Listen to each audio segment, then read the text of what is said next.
Hiring an accountant is also the most expensive option, even if you outsource accounting services. If you hire an in-house accountant, you should consider the cost of recruiting, onboarding, and training as well. They may well be worth the cost, though considering the convenience and the confidence of handing it off to a professional. Service provider pros and cons. Using a payroll service provider is more reliable and convenient than doing it yourself and more affordable than hiring an accountant, especially when integrated with an all-in-one human resources information system, or HRIS, like Burning Portal. An HRIS can distribute and collect the necessary tax and benefit forms, track time and attendance, and host tax reporting documentation. Software also automates running payroll, streamlining the process, and eliminating most errors, which can make it easy as pushing a button each pay period. A payroll service provider may not be as accurate and up-to-date as a hands-on accounting professional. And of course, it costs more than running payroll yourself. Adopting new payroll software may require extensive training and add to the responsibilities of your current staff. That's a lot for a small business owner to consider. While there are advantages and disadvantages to all three options, setting up your payroll looks much the same in each scenario. That's what we'll cover next. How to set up payroll in 3 steps. Regardless of which payroll option you choose, you'll need to follow these 3 steps first. First, register for an EIN. Just as the IRS uses social security numbers to identify individual taxpayers, organizations must have an employer identification number, or EIN, to file their taxes. The application is free and easily accessible. I'll link it in the description. Depending on your location, you may also be required to register for a separate state or local ID number. Then, collect employee tax information. You'll need to distribute a copy of Form W-4 to each employee and collect their completed forms before you start paying them. Employees fill out Form W-4 to determine their filing status, number of dependents, and other adjustments. Employers use the form to calculate how much tax to withhold from employee paychecks. You can use an HRIS like Burning Portal to easily distribute and collect W-4s and even remind employees who still need to complete and return the form. You can download a fillable PDF copy of Form W-4 updated for 2022 from the IRS website. I'll link it in the description, along with a detailed guide to filling out the form for you to share with your new hires. You're going to become very familiar with the W-4 payroll schedule. There are generally 4 options for choosing a pay schedule: monthly, semi-monthly, bi-weekly, and weekly. Most states have laws regulating pay periods, but it's likely you have more discretion in determining your pay schedule than you realize. Keep in mind that the Fair Labor and Standards Act, or FLSA, requires overtime to be calculated weekly. It's also important to consider that most insurance premiums are paid monthly. For these reasons, I would recommend a bi-weekly pay schedule for most organizations. We explained in depth why bi-weekly is the best in an earlier episode of HR Party 1. I'll link it in the description. There are a few other issues to take into consideration when setting up your payroll. For example, workers' compensation insurance is required in every state but Texas, and you'll need the information before running payroll. You'll also need to consider what benefits you'll offer in order to plan for premium deductions. Finally, many small businesses find it easier to manage payroll through a bank account separate from their general business account, so you'll need to have one of those set up as well. As I mentioned, the steps for setting up your payroll are generally the same for everyone, whether you choose to do it yourself, hire an accountant, or use a payroll service provider. But your experience of running payroll will vary depending on which option you choose. How to run payroll in 5 steps. There are basically 5 steps to running payroll once you have it set up, no matter who you choose to run it or how. Still, many of these steps can be outsourced to an accountant or automated through a payroll service provider. In other words, unless you run payroll yourself, it's easy to take some of these steps for granted. So to make sure I explain the topic as thoroughly as possible, I'll cover how to run payroll in 5 steps, as if you were taking the DIY approach. Step 1, calculate hours and gross pay. The FLSA divides workers into 2 categories based on income and job duties, exempt and non-exempt. Exempt workers are salaried, and generally you can calculate their gross pay by dividing their yearly salary by the number of pay periods in the year. Non-exempt workers are hourly, and you can calculate their gross pay by multiplying the number of hours they've worked in the pay period by their hourly rate. Don't forget to include any overtime pay at 1.5 times each worker's hourly rate. For more information on how to calculate overtime pay, check out an episode of HR FAQ on the topic. For an even deeper dive into the difference between exempt and non-exempt employees, you may be interested in an earlier episode of HR Party of One. I'll link to both of them in the description.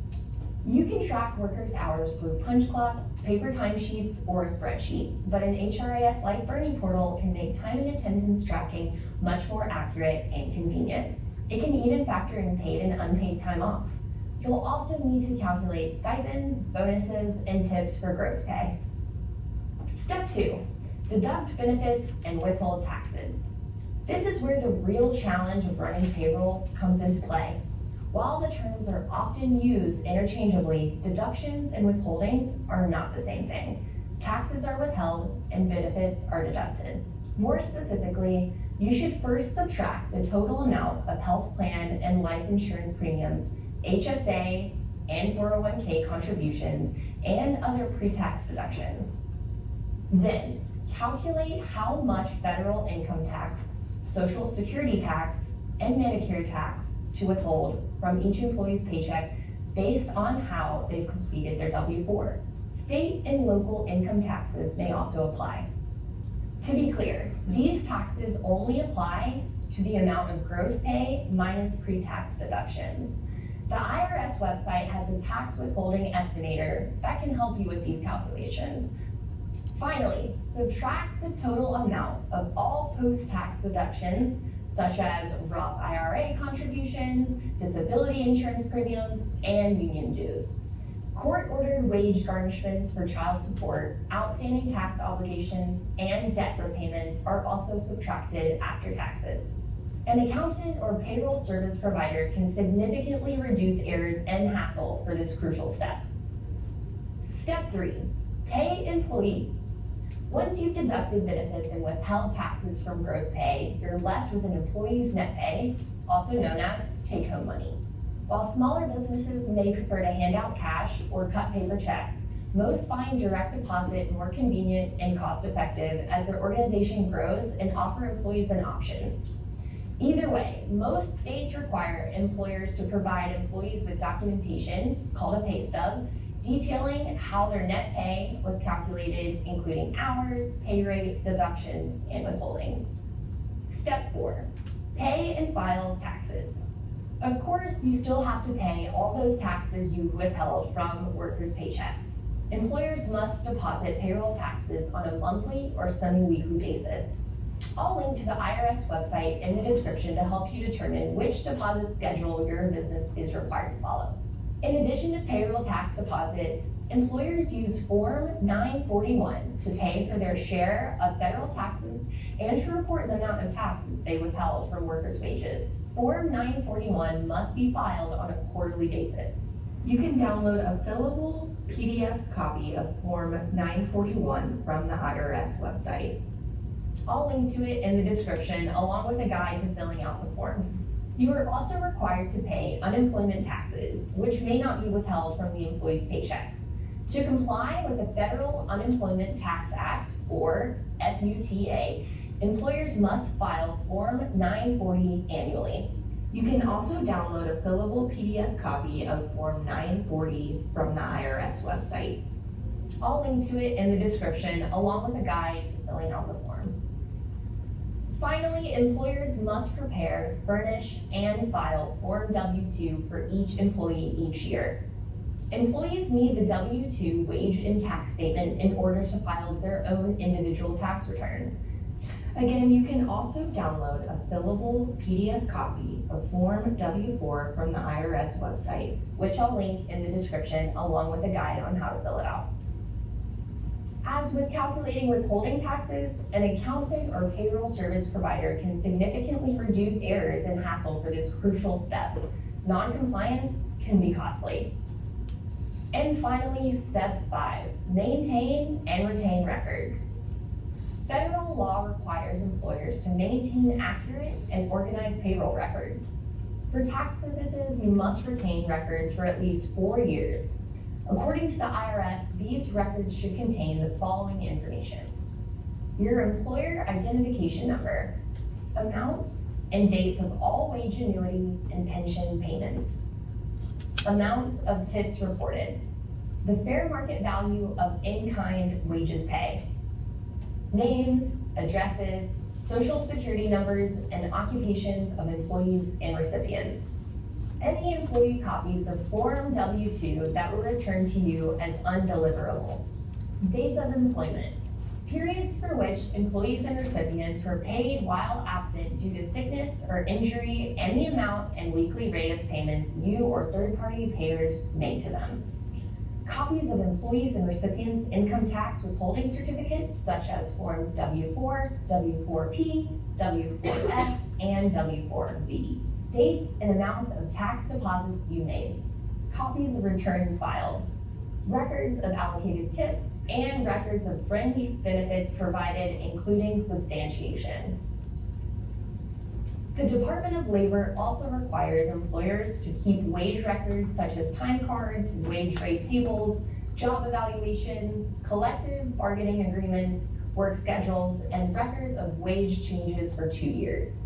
A robust, all-in-one HRIS like Bernie Portal can help you better maintain and retain payroll records to comply with federal and state law. Even if you'd rather focus on more strategic objectives, payroll is one of the most important functions of your business. After all, you need to pay your people well to help you achieve those objectives, and you need to pay them correctly to protect your bottom line. As always, remember that your role is as strategic as you make it. All right. I know that this is obviously an advertisement, partially an advertisement infomercial that includes advertisement for this particular software.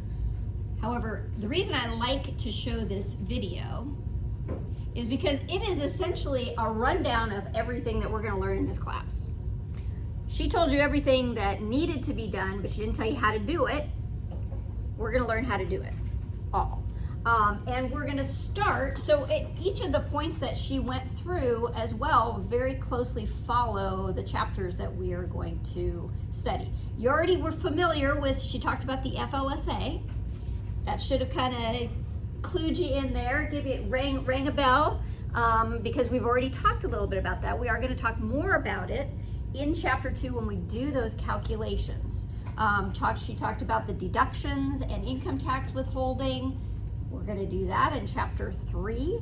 We're going to do it in chapter 3 and chapter 4 because the taxes are Social Security and Medicare tax, which is chapter 3, and then income taxes in chapter 4.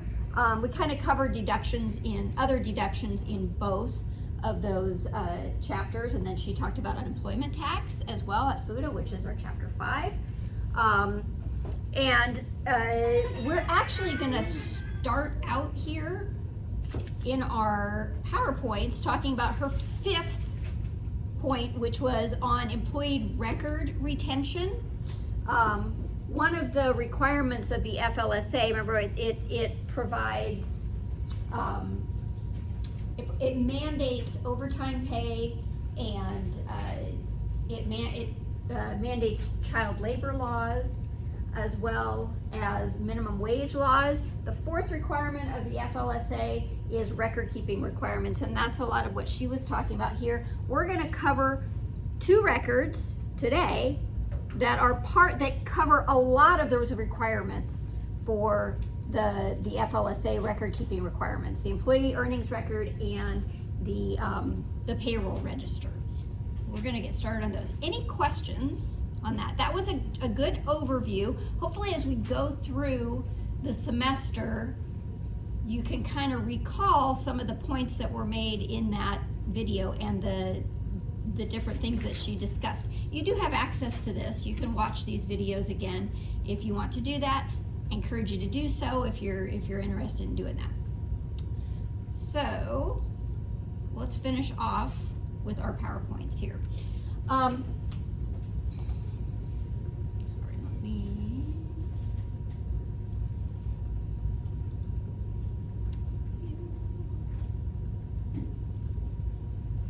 I haven't used this for ages. I don't know why I'm struggling to find the. Well, we'll just do this way. And of course, I lost my spot.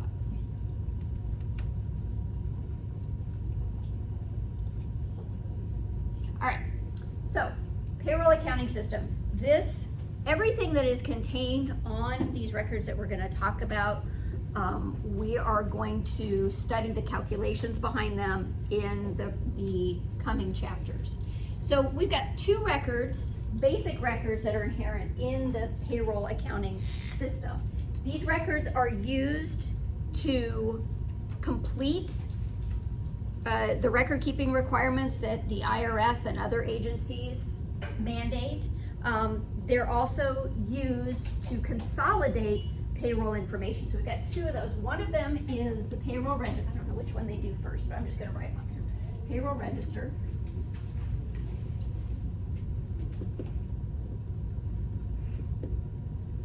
And the other is the employee earnings record.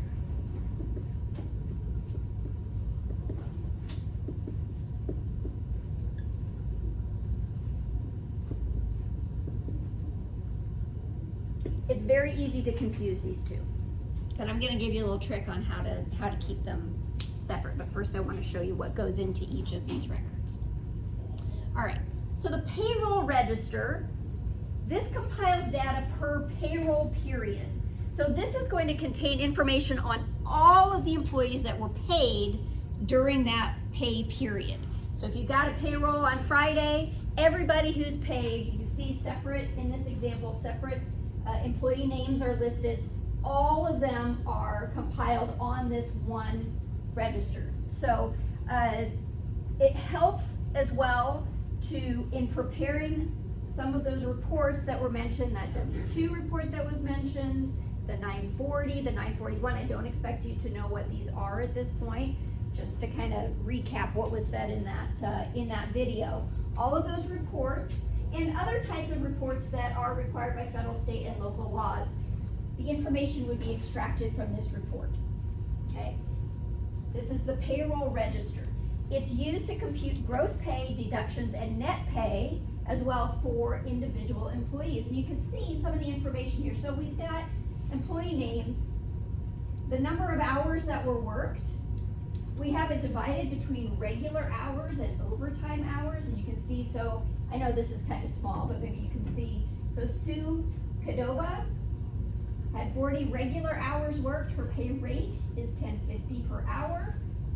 Multiplied out, that's $420 for her total regular hours.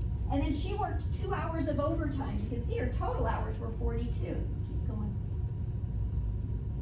The light sensor, okay. Her overtime rate is $15.75 an hour. We'll get into how that's calculated in the next chapter. Multiplied out, her total amount of overtime earnings, $31.50. Those two total amounts are added together to get her total earnings for the pay period. And then we've got deductions, taxes that were taken out. Now in this particular example, they don't show any other types of deductions like health insurance, retirement plan, that sort of thing. But those deductions would also be included on a payroll register. The employee earnings record, this is updated after. Now there's some debate about this. Sometimes you can do the employee earnings record first and the payroll record second. I think your book likes you to look at it as the employee earnings record comes after the payroll register. So it's updated, as they say here, after completion of the payroll register. What happens then is the information from the payroll register gets transferred over for each individual employee. So the clue here is to keep these two clear in your mind, employee earnings record is a record for each individual employee. So it has the word employee in it.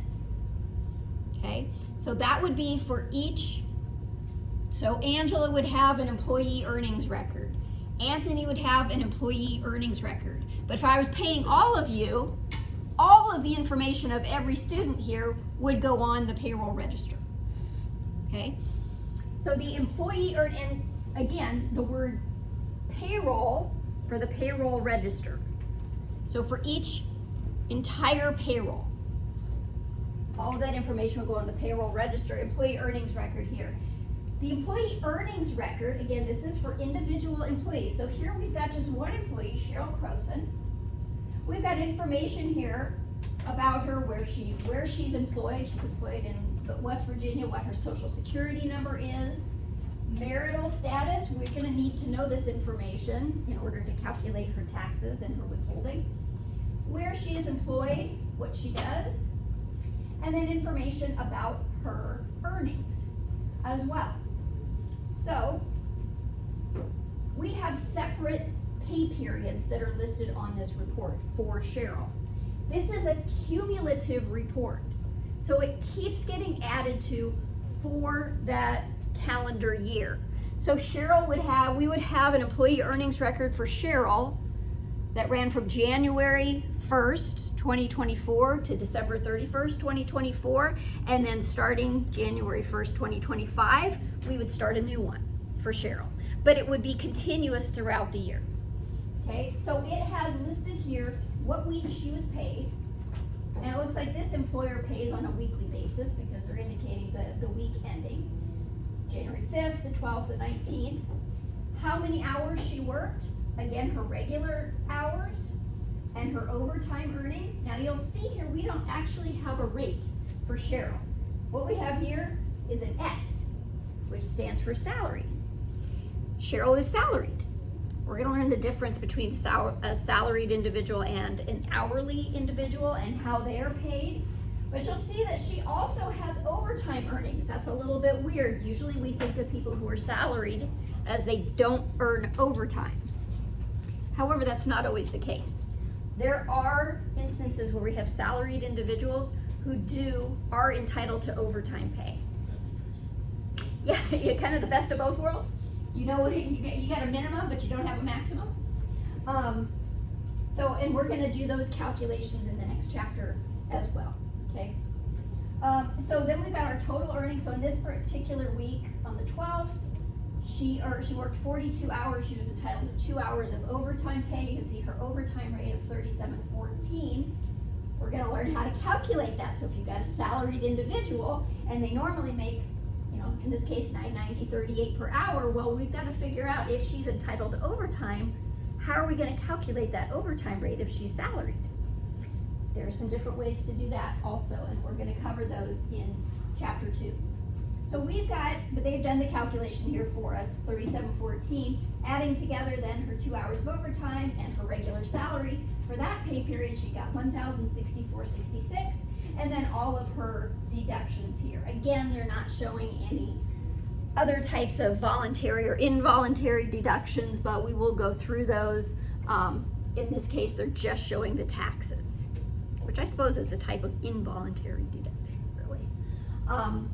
And then her cumulative earnings over here, we can see, so in the first week, total amount that she's earned is just what she earned in the first week. But in the second week, we're gonna add the amount that she earned in the second week plus what she earned in the first week.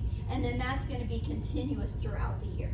So that you can see at any point in time, exactly how much she has earned at that point in time.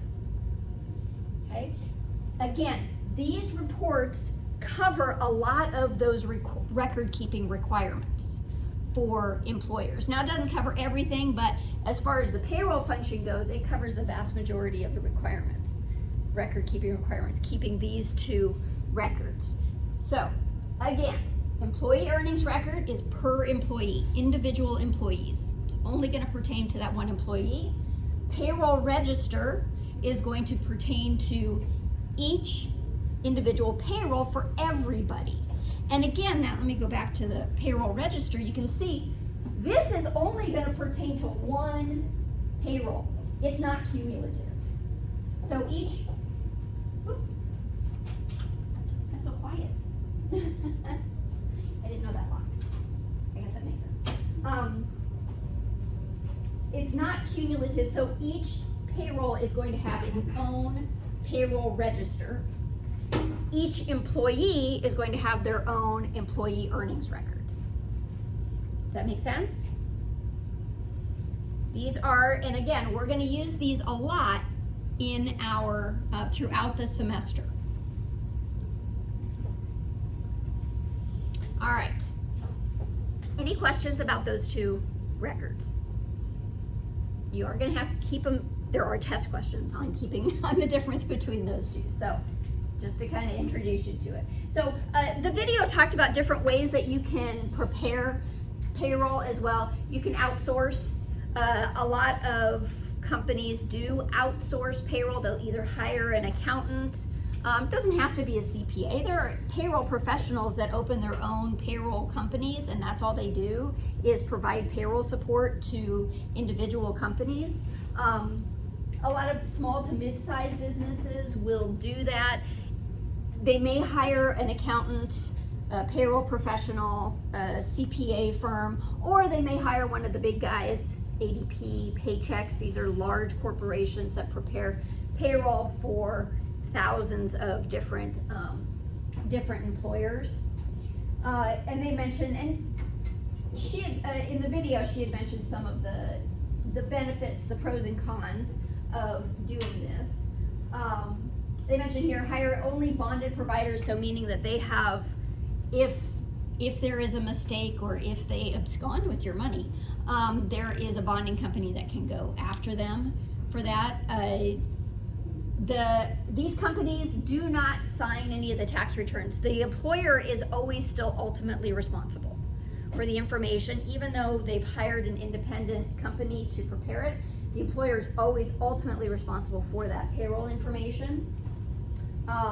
Should always make sure that tax correspondence is sent both to the outsourced company and to the employer as well, so that there are duplicates of everything, so that if an employer doesn't get copies of tax correspondence and only the provider gets it, and there are notices, IRS notices that the employer's not getting and not responding to, that can get them into a lot of trouble, obviously.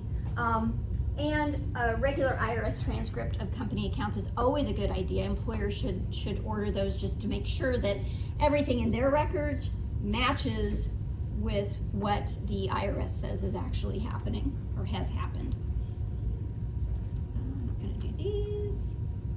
All right. Questions. So that was pretty quick on the payroll system. Well, that's because the whole rest of the class is devoted to the payroll system, right? This is just kind of a little overview. Questions about these two forms, though, in particular. All right. So here's what we did. We talked about all those laws that affect employers. Obviously, this was just a small sampling of the many laws that are out there, both state and federal, that affect payroll operations as well as the HR function.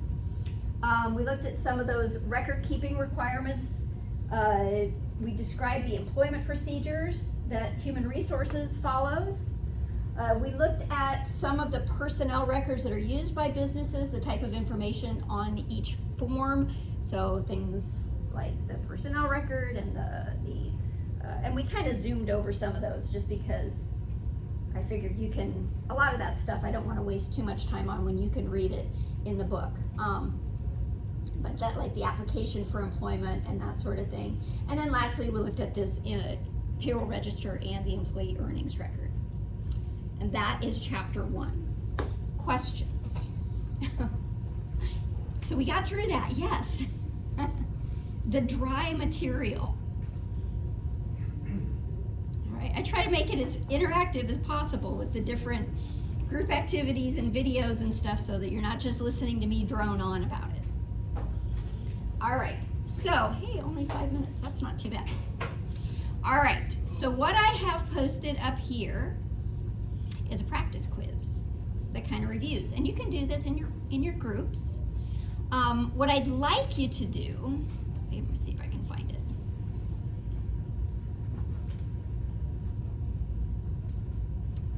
Now you can't see it yet. Maybe let me see. Maybe this is what I'll do. I can see that. You can see but you can't click on it, right? Right. Yeah. Well, I haven't tried. Okay. I saw it. So right now you can't see it, but I'm going to open it up. And again, this is not a graded quiz, so this is to help you to review. I have the answer key down here. Don't look at it yet, right? It makes no sense for you to look at it, especially if, it doesn't mean anything. This is to help you to be, to get more familiar with the material. So I'd like you, there are 15 questions here. I said they are multiple choice. I want you to work in your groups to answer those 15 questions. And I will give you, I'll give you 15 minutes, 1 minute per question. That's probably more than enough actually, to answer those. And then we'll look at the answer key together, okay?